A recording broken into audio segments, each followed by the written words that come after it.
Salut tout le monde. On va encore reparler de l'Iran puisque ça bouge, hein. J'avais présenté ça sous l'angle d'une d'une partie de poker en disant que Trump avait relancé, puis depuis il y a eu relance sur relance, il y a même eu tapis. Une vidéo question-réponse ou un live question-réponse pour répondre aux nombreux commentaires sur ma vidéo précédente quant à l'Iran, quant à la mort du général Soleimani. Là ce soir, je pose la vidéo là, on est le 7, je suis chez Saber à partir de 22h30 pour parler un peu de géopolitique, mais je profite de cette vidéo pour faire part de mon incompréhension. Oui, en effet, j'arrive pas à comprendre les gens qui persistent et signent, en plus c'est même pas votre version, dans des versions fantasmagoriques, des versions farfelues. À un moment donné, je comprends pas, non, pour que je comprenne un petit peu avant qu'on poursuive la discussion. C'est de la mauvaise foi, c'est du prêt-à-penser, c'est alors, sans nommer, hein, moi je reprends les. Ce qui m'intéresse, c'est le contenu, c'est pas les gens. Donc je vais pas dire un tel a dit et moi je suis pas d'accord, non. Mais me dire, oui, Trump, Trump n'a jamais déclenché de guerre. Non, mais à un moment donné, je discutais avec un type qui réfléchit ou pas. Trump n'a jamais. Obama et ceux qui étaient avant lui n'ont pas foutu autant le bordel que Trump, n'ont pas exécuté autant que Trump, n'ont pas attaqué autant que Trump, n'ont pas intensifié la situation autant que Trump, n'ont jamais mis autant de troupes autant que Trump, alors qu'il ait déclenché une guerre ou qu'il ait ruiné le Moyen-Orient comme il est en train de le faire. Je vois pas trop là. On est en train de te dire que Trump a été présenté par des gens qui l'idolâtrent apparemment. Excuse-moi, moi je vois sur YouTube, je cite personne, mais t'en as un, on dirait que c'est son dieu quoi. Le mec il est prêt à tout sortir, là il sort des thèses de plus en plus farfelues. Il est pas mort, ils se sont entendus avec l'Iran, mais à un moment donné, il faut arrêter de raconter des conneries, et je m'excuse de parler comme ça. On vous présente Trump, certaines personnes vous ont présenté Trump comme un type qui est contre l'État profond américain. Moi, je vous dis que c'est une autre faction de l'État profond américain et qu'il n'apportera rien de plus. Voire même, il devient de plus en plus incontrôlable. On le voit là à l'heure d'aujourd'hui. C'est pas moi, c'est toutes les chancelleries, c'est tout le monde qui est le doigt sur la gâchette. Donc moi je veux bien discuter, mais quand on y... C'est très simple une analyse. C'est on te dit quelque chose, tu regardes les faits. Si les faits ne correspondent pas à l'analyse, et si ça perdure sur des années, c'est que l'analyse est bidon. Donc faire croire que Trump est meilleur que les autres, non, alors que depuis le départ, je dis que c'est juste une autre faction, et que ce qu'on nous raconte sur lui, je reste dubitatif. Là maintenant, il n'y a pas lieu. Ce type-là n'a jamais autant agressé l'Iran que l'a fait un président américain, n'a jamais eu une politique aussi anti-arabe, aussi pro-sioniste. Il a résolu aucun problème, sauf peut-être des problèmes économiques à l'intérieur de son pays, mais bon, voilà, on te dit qu'il est soi-disant contrôlé par l'État profond. Ce qu'il a fait là en assassinant Soleimani, c'est un sale coup au final.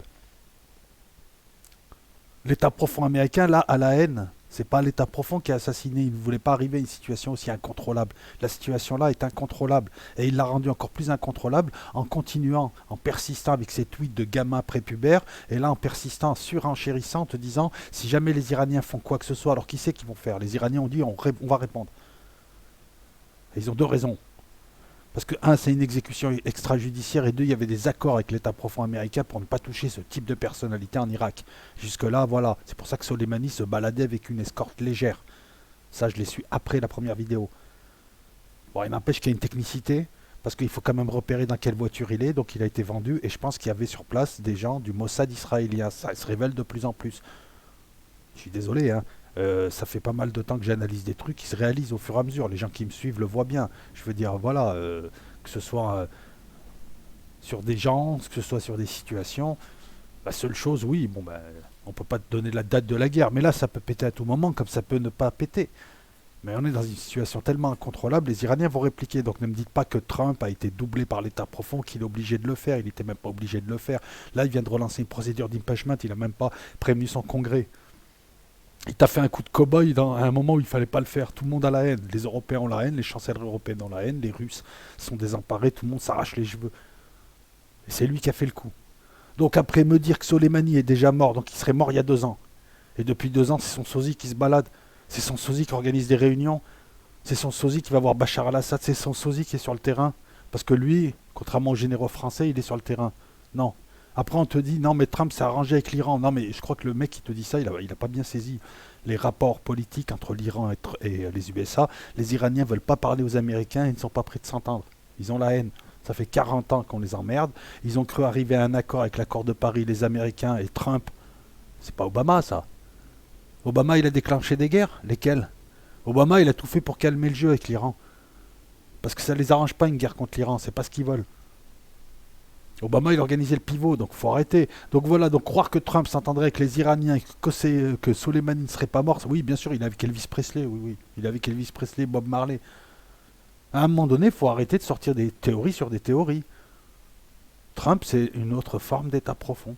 C'est l'état profond américain. Alors après, voilà, je répondrai un à un à vos commentaires, t'en as qui sont pas mal, mais l'intelligence, c'est ça, c'est pas écouter un type raconter des conneries parce qu'il idolâtre Trump. C'est ce que je vois, moi. Une analyse, c'est pas entendre ce que tu as envie d'entendre, c'est une réalité. La réalité, c'est qu'on est à deux doigts d'une guerre. Il vient de dire, voilà, si les Iraniens font quoi que ce soit, on va les éradiquer, on va bousiller 52 de leurs sites. Il fait référence aux otages, aux 52 otages américains détenus pendant plus d'un an, je crois, ou un an et demi, par les Iraniens lorsque l'Ayatollah Khomeini a pris le pouvoir. Donc ça, c'est quoi? C'est l'État profond qui lui a demandé d'en rajouter? Non, ils s'arrachent les cheveux, les mecs. Ah bah à part la France où on demande à l'Iran de calmer le jeu, je crois que c'est les Iraniens là qui sont victimes.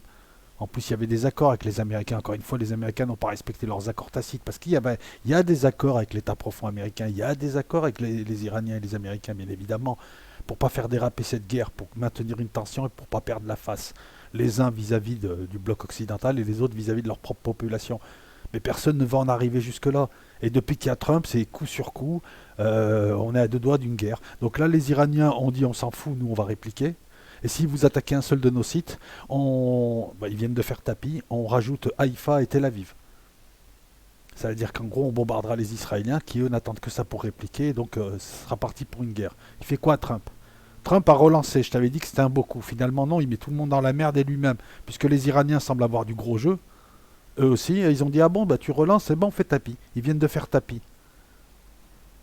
Est-ce que ça arrange les républicains? Non. Est-ce que ça arrange l'américain moyen? Non. Est-ce que ça arrangerait un joueur rationnel? Non. C'est un coup d'abruti finalement. Donc je sais pas quoi. Obama n'a jamais été aussi autant russe. Obama, qui ça arrange ça? Les Israéliens et les Séoudiens, c'est tout. Trump fait le jeu des Israéliens et des Séoudiens.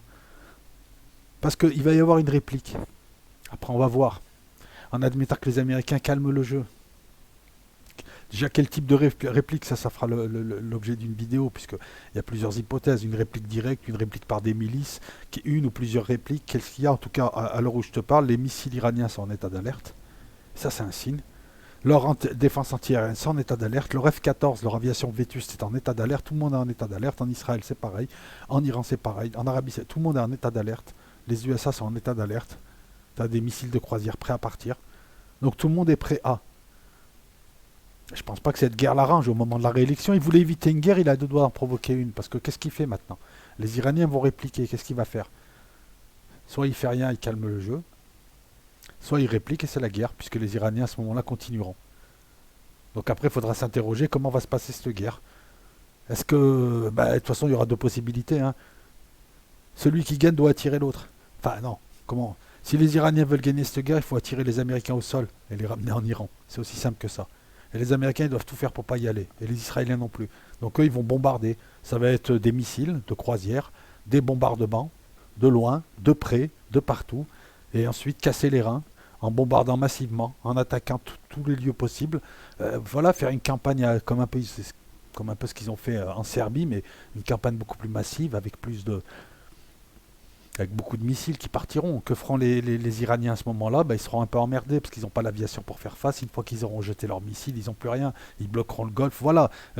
Mais ne me dites pas que c'est Trump qui s'est fait blouser, qui s'est arrangé, que c'est une concession pour pouvoir...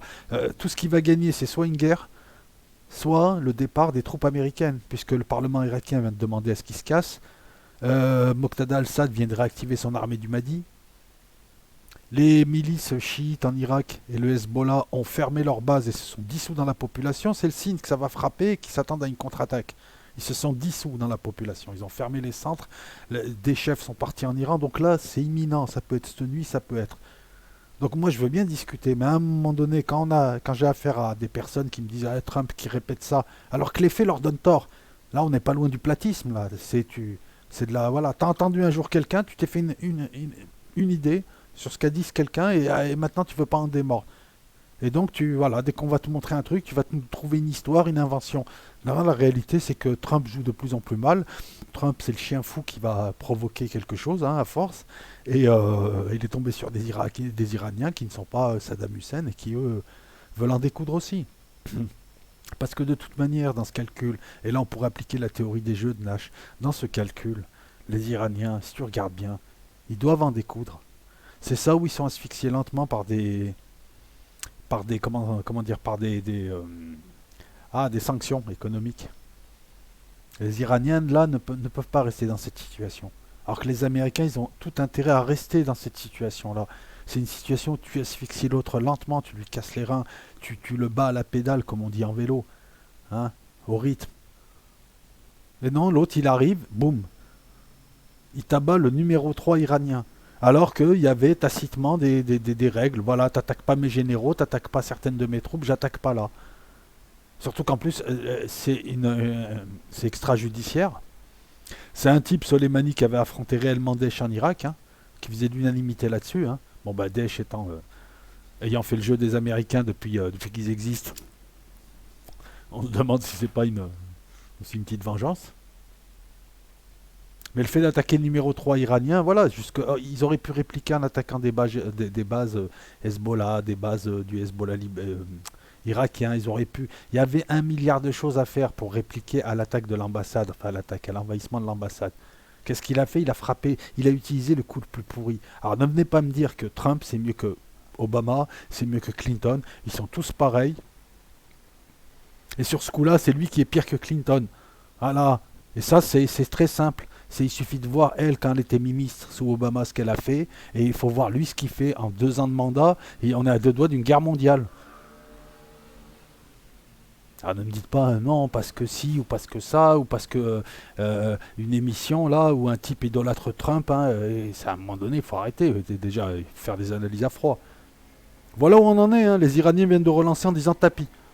On va répliquer. Si jamais tu attaques l'un des 52 sites que tu as promis d'attaquer, on enverra tous nos missiles, on mettra la purée, on visera Haïfa, Israël et toutes tes bases au Moyen-Orient. Et ils ont 100 000 ou 150 000 missiles, je crois, peut-être même plus. On parle de balistique classique. C'est-à-dire que malgré toutes les mesures antiaériennes que tu pourras avoir, tu vas être touché quand même. Parce que ça va être saturé, tes défenses seront saturées. C'est ça. Si tu reçois 1000 missiles à l'heure, si ta flotte, par exemple, tu as une flotte avec un porte-avions, avec 1 ou 2 sous-marins nucléaires d'attaque, avec des frégates antimissiles, voilà. Si tu les satures avec des missiles, tu vas avoir du dégât. Un porte-avions, c'est 5000 hommes, 6000 hommes. Rien qu'un porte-avions, déjà, c'est... Voilà. Quelle sera la nature de la réplique? On peut se hasarder là, hein, pour faire une vidéo qui se tienne et pas une vidéo de 5 minutes. On peut se hasarder à différentes hypothèses. Soit les Iraniens répliquent d'eux-mêmes, ils utiliseront leur passe d'Aran, la force et le code, ça. Soit ils demanderont à leur milice, soit ce sera une action des deux. Ensuite, une attaque ou plusieurs. Qu'est-ce qui serait visé? Quelle serait la nature? Des bases américaines, des bateaux de la flotte au mouillage, des bateaux de la flotte en rade, des personnalités américaines, quelqu'un d'important? Ou ça peut être en Irak, ça peut être en Syrie, ça peut être au Liban, ça peut être ailleurs dans le monde. Voilà. Donc après, on voit des journaux te dire, oui, il y aurait 13 scénarios, 12 scénarios, 11 scénarios. Non, non, mais le scénario, il est fixé, je pense. Il y a 1 ou 2 scénarios, ils sont fixés. Et après, c'est la faisabilité. Donc on va voir. Hein. Jusque-là, à chaque fois que le Hezbollah libanais ou les Iraniens disent on réplique, ils ont répliqué, que ce soit contre les Israéliens ou les Américains. Donc la réplique a lieu. Et là, maintenant, ben, les Iraniens ont fait tapis. Donc soit Trump les suit, soit il se calme. Et s'il les suit, c'est la guerre. Voilà. Alors qu'est-ce que ensuite la guerre? Donc la guerre n'arrangera personne. L'Iran va prendre une campagne de bombardement. Hein. Si les Américains et les Israéliens ne mettent pas un pied en Iran, ils casseront les reins aux Iraniens. S'ils mettent un pied, ils se feront casser les reins par contre.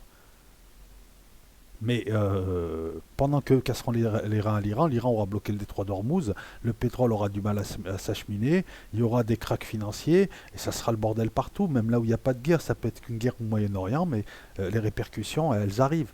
Merci Trump. Et donc voilà, donc merci. Est-ce que c'est Obama qui nous entraîne qui nous a entraîné à 2 doigts d'une guerre mondiale en faisant un coup inutile?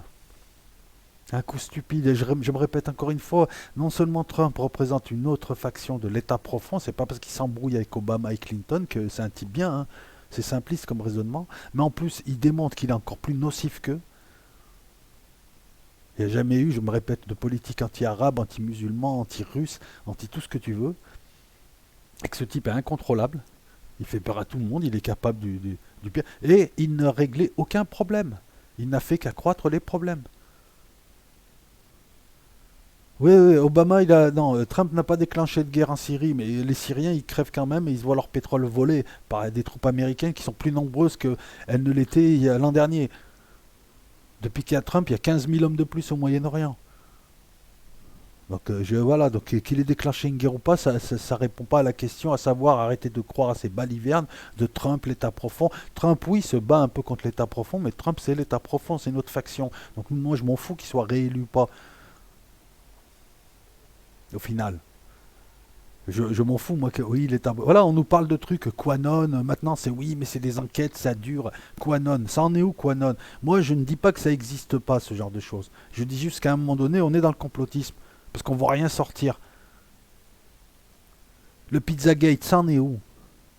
Qu'est-ce qu'il a fait depuis qu'il est là, ce type? Jérusalem, capitale éternelle d'Israël. Les Palestiniens, pas d'État, on va vous imposer un plan de paix. Voilà ce qu'il a fait depuis qu'il est là. Le Venezuela, il l'a étranglé. Il a vendu plein d'armes aux Saoudiens qui tuent des Yéménites. C'est ça votre... oui.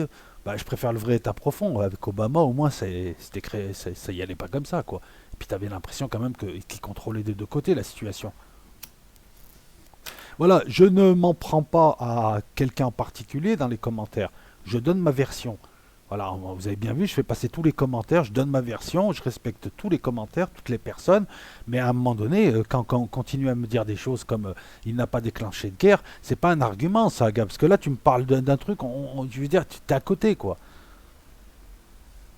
Là, à l'heure où je te parle, c'est tapis. Maintenant, on va voir. De toute façon, c'est showdown, comme ils disent au poker, hein. Il va falloir montrer les cartes.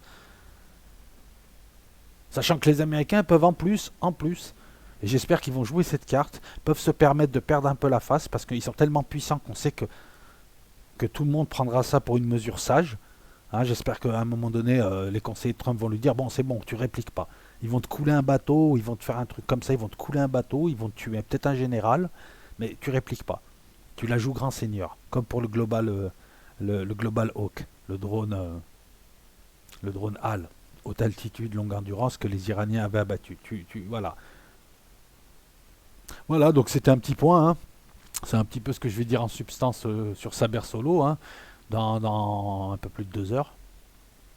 Et je prends tous vos commentaires encore une fois, et puis voilà, et puis merci, n'hésitez pas à me suivre, soit sur Los Locos, soit sur Ozymandias, soit sur Elgato, ou soit sur ma chaîne Patreon. Voilà, à la revoyure.